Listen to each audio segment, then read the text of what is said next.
কি ভাবছো কালো কোট পরে উকিল হওয়ার শখ হলো কি না?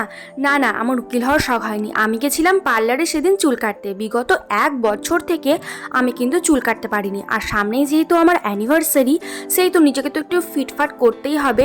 কি বুঝতে পারলে না তো ব্যাপারটা?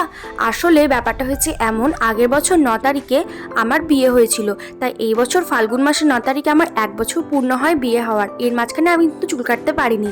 আর আমার বিয়ে হওয়ার পরের দিনই মানে ফাল্গুন মাসের 10 তারিখে একটা মর্মান্তিক ঘটনা ঘটে আমার জীবনে। আমার বাবা আগে থেকে অসুস্থ হওয়ার কারণেই আমাকে বিয়ের ডেটে বিয়ে না করেই তার আগেই বিয়ে করে নিতে হয়েছিল।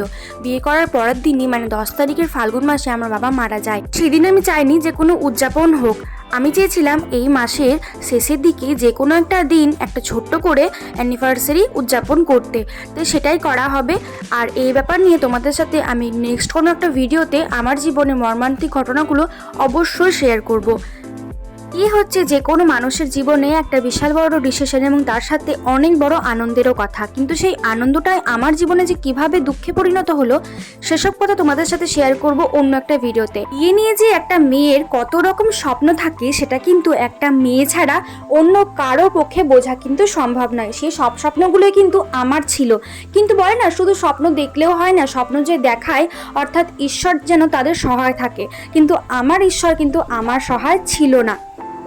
বাদ দাও সেসব কথা। তোমাদেরকে যে কিছুক্ষণ আগেই বললাম আমার অ্যানিভার্সারি সেলিব্রেশনের কথা, আমার অ্যানিভার্সারিটা কিন্তু আর বেশি দেরি নেই। তো তোমরা এই ভ্লগের মাধ্যমে কিন্তু সবটাই দেখতে পাবে, সবটাই তোমাদেরকে দেখাবো ভিডিওর মাধ্যমে। আমার অ্যানিভার্সারি ভ্লগগুলো যদি তোমরা দেখতে চাও তাহলে তোমাদেরকে কি করতে হবে, আমার পেজটায় কিন্তু একটা ফলো করে দিতে হবে।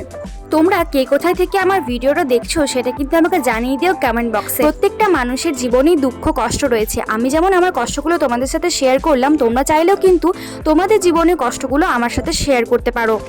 নিজেদের কষ্টের কথাগুলো যদি অন্য কারোর সাথে ভাগ করে নেওয়া যায় তাহলে কিন্তু ভীষণভাবে হালকা লাগে। আমি কিন্তু এই ব্যাপারটা ভীষণ রিয়েলাইজ করি। তোমরা কে কে আমার মতন ভাবো আমাকে কিন্তু জানিয়ে দিও কমেন্ট বক্সে। দুঃখ কষ্ট সুখ আনন্দ সব কিছু মিলেই আমাদের জীবন।